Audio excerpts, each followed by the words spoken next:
On today's show, the craziest episode I've probably ever done. Is that not enough? Yeah. 213 is officially over.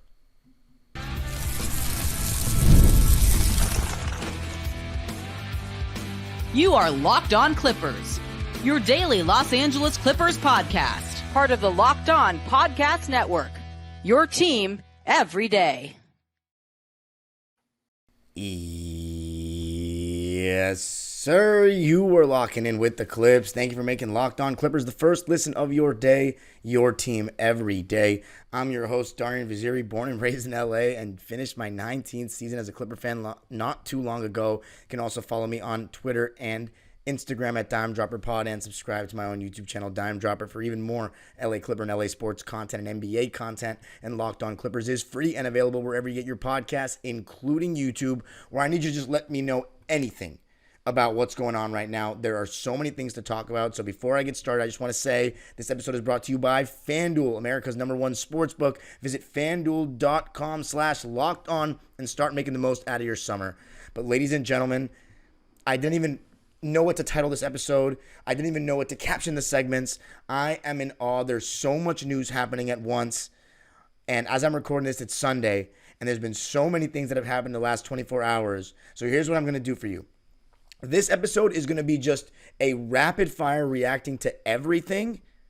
And then we're going to do one episode at a time to talk about each individual thing within the next 48 hours. By the end of the month, so right now it's June 30th, the next 48 hours, you're going to get more episodes than your normal daily content. It's going to be next level because, oh my God. Let's just start with the biggest news of it all.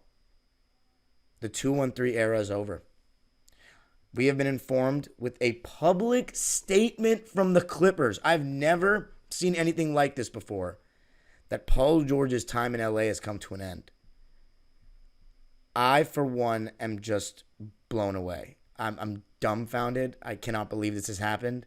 I never thought when Paul George forced his way over here, re-signed that huge contract that we gave him after he played like dirt in the bubble. And he kept saying, I'm here to win a championship. I owe this organization a championship. And rep the franchise wherever he went. He's going to pack his bags and go to Philly. He's going to really pack his bags and go to Philly for one extra year on his contract. I get it, man. Get your money. Get your money. But are you kidding me? Like, Kawhi took a pay cut for you and James Harden to sign on team-friendly deals. We're going to do an episode on James Harden, but James Harden just re-signed to a very team-friendly deal, a very solid deal. 2 years, $70 million. Paul George is out here asking for more than our franchise player that he has admitted is the #1 on this team. And he's going to leave Kawhi behind. Now, it's funny because there are people that legitimately think that this is a good thing, and I think there are some pros to it.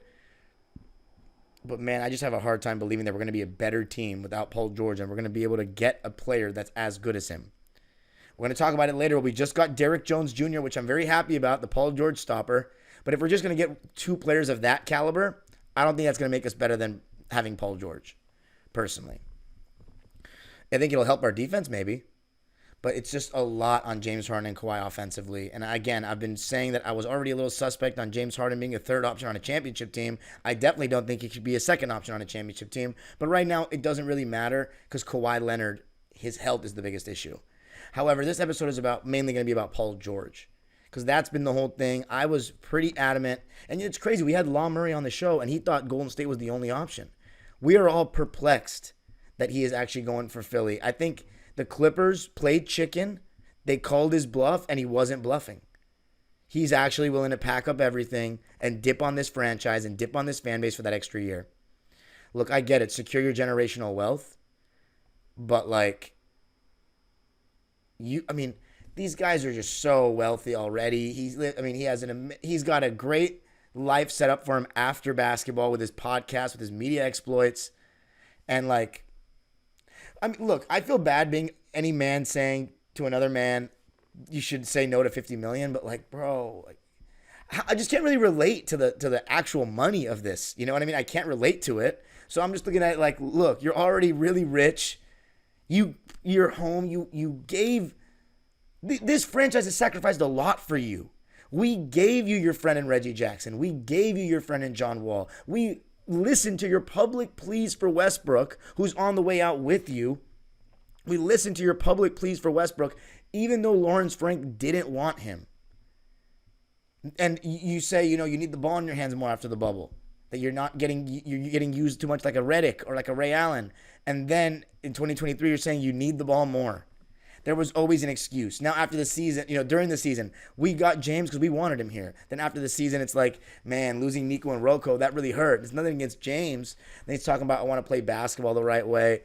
This guy averaged 19 points in the playoffs. He made a ton of excuses. And look, a lot of the Kawhi stans who just dislike anybody else on the team, really, a lot of them, and are just all about Kawhi individually, and are a lot of the people in the comment section, they're going to be rejoicing on this Sunday. They're going to be rejoicing this week. And I think they're a bit naive. I truly do. And look, if we come back next year and we're a better team in the regular season and the playoffs, then I was wrong and I'll take my L. But I don't think that we've gotten better. We're still losing a guy that averages 22 points a game on, 46, 37. I mean, what was his field goal? 47, 42, 90 splits. Like, it's just wild. I just can't believe that we gave up everything for him to lose him for nothing. And if you're wondering how we got here, it's fully because Lawrence Frank didn't want, and the crew didn't want to pay him more, that 4-year contract. I don't know if an offer was made for like 4 years, $160 million. So that would be like $40 million per year for those 4 years. But I think the Clippers were very adamant that we didn't want to pay him that 4th year. We wanted the contracts to align with Kawhi so that they expired at the same time. So maybe we can go a different direction then. Right? The thing is, the second apron in that new CBA. If you're wondering, how did the Clippers not just pay the guy? Because letting him walk for nothing is a disaster. It absolutely is. It really is. Especially given how much that we gave up for him. But had we re-signed him to the contract that he wants, which is more than Kawhi's getting overall, because I believe we've offered him around, what Law Murray said was we've offered him around the same as Kawhi, which is 3 years, $150 million. You really think you're worth more than him because you've been healthier. I get it. But what about all the excuses? What about all the bad performances that you have? The inconsistencies of a star player? That's the crazy part, man.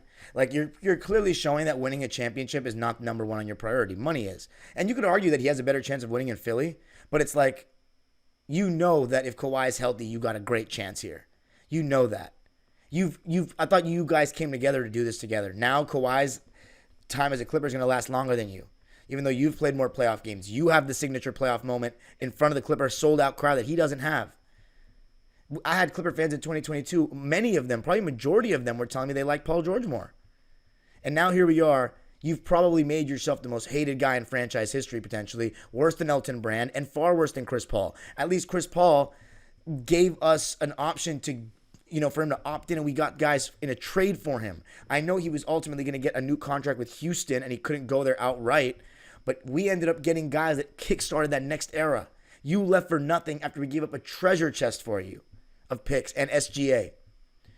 It's disgusting. And I get it. There's going to be people that play devil's advocate for him, saying, you guys should have paid him. So you know what would have happened if we paid him? If we're over the second apron multiple years, not only are we either to get under that second apron, not going to be able to pay good role players. So essentially, those three getting older with no good role players, no upgrading role players, is admitting you're not winning a championship. Then the other alternative is you pay him, and now you're losing your picks in 2031 and 2032, or should I say they're frozen so you can't trade them, and then they're going to drop to 30. That's part of the new rules in the new CBA, among other things, if you're over that second apron. So the Clippers didn't want to go over that second apron to be in cap hell with Paul George. He essentially said, you know what? I won't take a pay cut like Kawhi and James Harden. I won't sign a team-friendly deal because I don't give a damn about this. So now he's gone.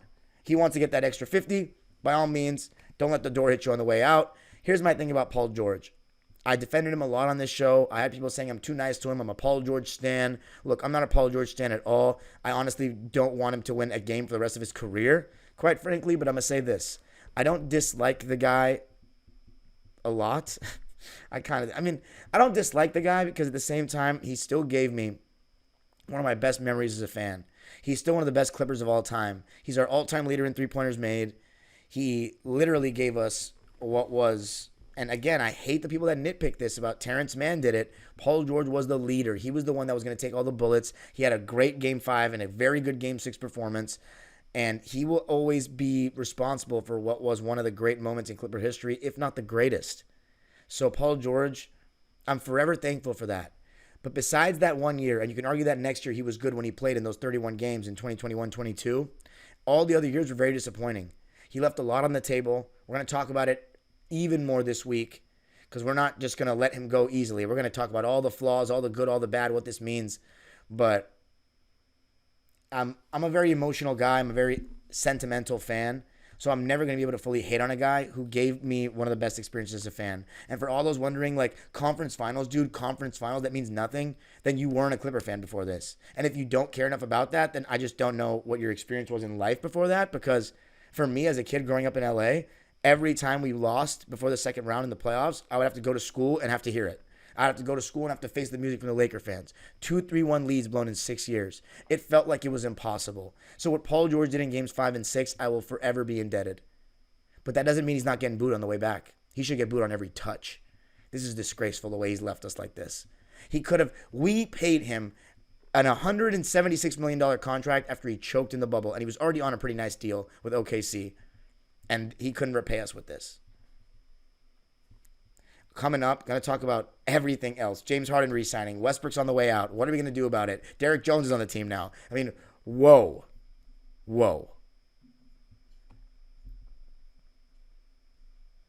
I got to tell you a little something about FanDuel, America's #1 sportsbook. I love sports. I love them so much, I never want them to stop. Summer's a little bit different because obviously you don't have as much. Thankfully, this summer we got the Euro Cup, we got the Copa America, and of course baseball every single summer. And we got the Olympics this summer as well.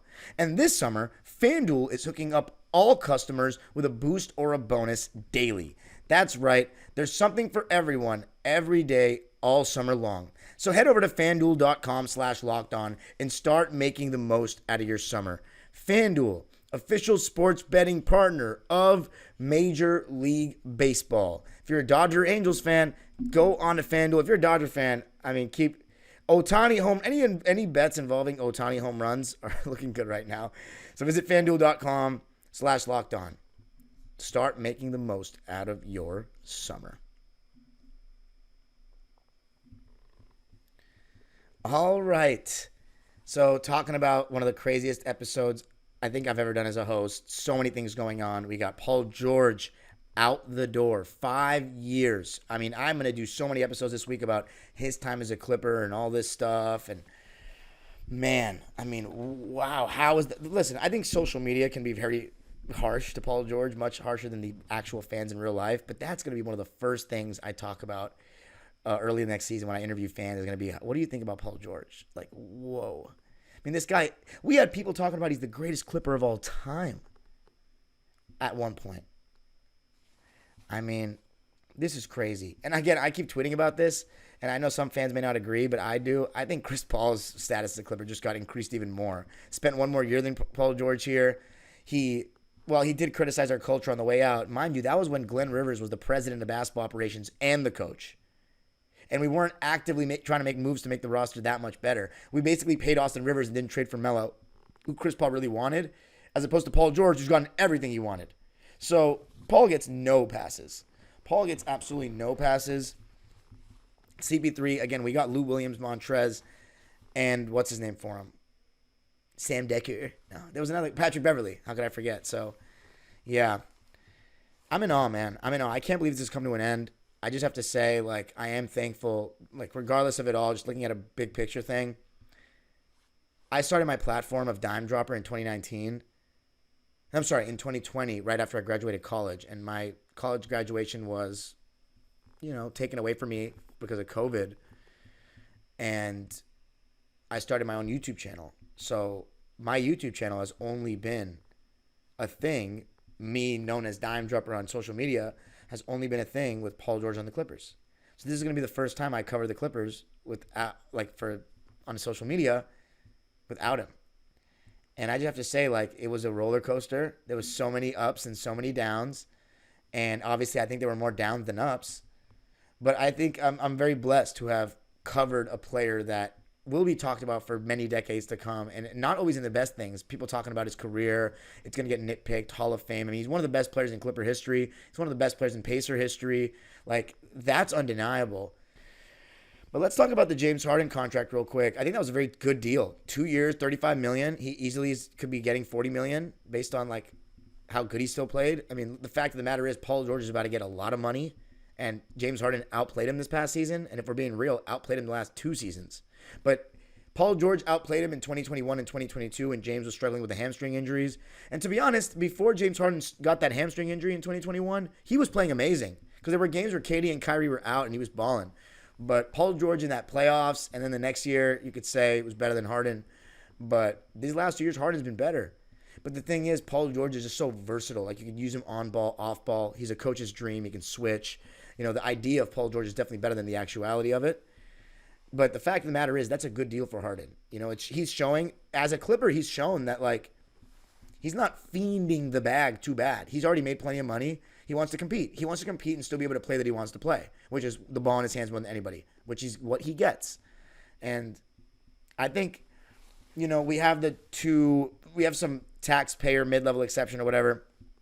So we have some open cap space now without Paul, but not enough to sign like a star. So we began that by getting Derrick Jones Jr., the Paul George stopper. And here's the thing. This guy was a starter on a finals team. Was he very good in the finals? Not really. But a starter on a finals team, locked up Paul George, point of attack defender. We've needed more athleticism. This is a great move. I'm very happy with this. 10 years, $30 million right now. I believe there's a trade kicker in there. Again, we're going to be doing probably a whole episode on what Derrick Jones Jr. can bring to the table. But we get a point of attack defender. We get an athlete. So if we're looking at a starting lineup, let's just say as of now, James Harden, Terrence, Derrick Jones, Kawhi, and Zoo, that's a really good defensive team. That's a very good defensive team. But we're still just relying very heavily on Kawhi and Harden. And I think that's a little tough for them at this age, especially if one of them goes down for any amount of time, which gets us into our backup situation. And Russell Westbrook opted in. I was going to make a whole episode on that, but I should make an episode on the whole status of Westbrook because he's opted into that last $4 million of his contract. But people are saying that they're looking for a trade, which means that Russ's tenure as a Clipper after a year and a half is coming to an end. It's really tough. It's been a roller coaster with Russ. Again, Paul George and him are kind of intertwined. I think he clearly wasn't happy with his role coming off the bench, but like, is any team going to start the guy? Because they're talking about Denver. He's not starting there, even though they lost KCP. I think if you have Westbrook starting alongside Murray, Jokic, and Aaron Gordon, I think that's going to be weird. If he goes to another team and is the backup, how is that any different than the Clippers? I just don't get it. Unless their point guard's not great. Like, I really don't understand what he quite wants. So, yeah, I'm looking forward to not having the discussions about Russ versus Harden and all that. Like, I obviously am a Russ fan. Everybody knows that. That's because my dad went to UCLA. So I've rooted for him since then. And he's just a very emotional guy. And I thought he was so great at interacting with the fans. So I'm going to miss that. He was really great about that. And I've heard only great things about him as a guy since he's been here, except for that he won't take pictures with kids outside. But that's a lot. Kawhi's the same. I've heard stories. I've never seen any Clipper fan get a picture with Paul, Kawhi, or Russ out. I haven't heard that. Blake Griffin used to take pictures frequently, though, and DJ as well. Terrence Mann as well. I've seen some, so that's just a tidbit for fans. My thing is this with Russ. You know, we had him as kind of that point guard that we were begging for, and then we looked to replace him. So that made everything murky. It's clear that Lawrence Frank and his relationship isn't very good. And when James Harden got to the Clippers, you know, you have James Harden on your team, you're playing him 30 minutes. So if James Harden and Russ are a tough fit together, and we can review that and talk about that this week, but with the fact that they both need the ball kind of, made it tough for Russ. And you're not just going to play when James Harden's out and expect to play a lot, because if you're only staggering them, you're not even going to get 20 minutes. So what team is Russ going to go to? They're saying Denver. Unless they trade Zeke Naji, they got to be giving up first rounders, or else I'm hanging up the phone, because we can still keep him for this last year. I would be Team Bones Highland, though, if he goes. People are talking about Chris Paul. Oh, yeah, wait, Chris Paul's already going to San Antonio. So Yeah, he's giving up the ring quest there. But coming up, going to be talking a little bit more about everything, kind of summarizing it all. Did the Clippers get better today? Going to be talking about that coming up.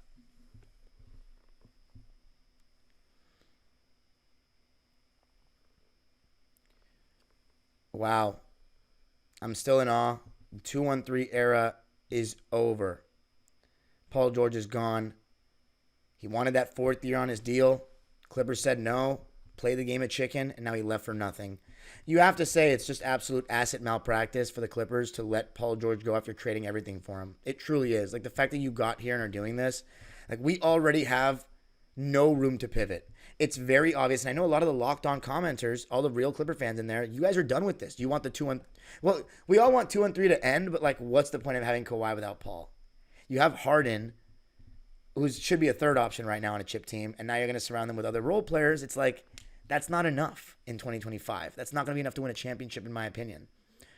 Like, I would give us literally a 0% chance for me.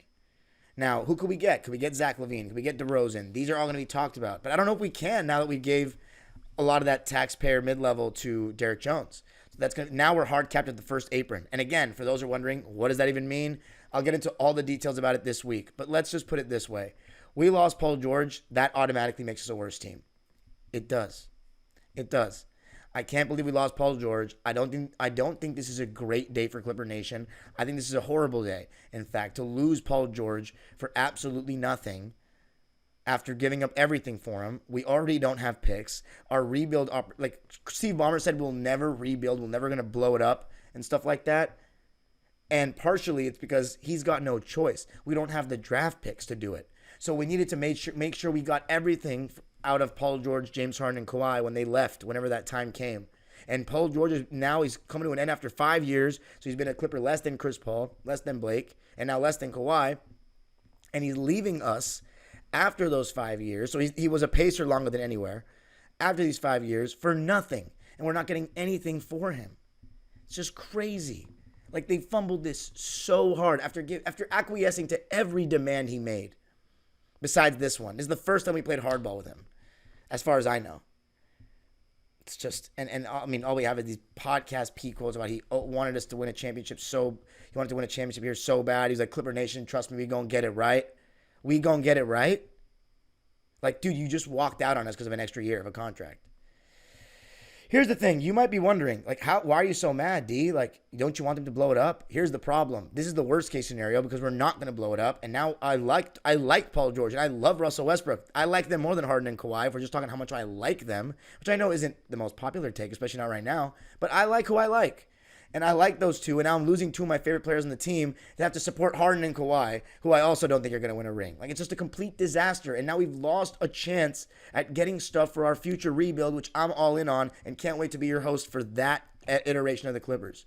But you know what? I am hyped that 2-1-3 is over to an extent. It is change, and I wanted something different. So this is a little different. But I'm still, the biggest problem is still Kawhi being healthy. That's the biggest problem. And now Russ is going to be gone. To be honest, I'm not mad about that. I hope we just get a first-round pick or something out of it. Maybe a young player. But free Bones Highland. We also lost Brandon Boston Jr. So it's a lot to talk about this week. A lot. As of now, honestly, I'm just going to end it here for now because there's so much to get into. I'm going to just say this. Be happy about Derek Jones. Have your say about Paul George. How should Clipper fans receive him? Or how should he be received when he comes back? All that stuff. There'll be episodes pumping out this week within the next 2 days, so stay tuned. All right? Let me know what you think. We're going to get through this together, Clipper Nation. The 2-1-3 era is over. It's an honor to have been your host for the Paul George era. It's an era, and it's over now, and the ups and the downs, and talking about all his flaws. And I think I got to know Paul George as well as anybody on earth got to know this guy's game, and I'm appreciative of that, and it's going to help me with his knowledge of Paul George's career later down the line. But I'll be keeping a close eye on that guy in Philly, and I'll be hoping for their downfall.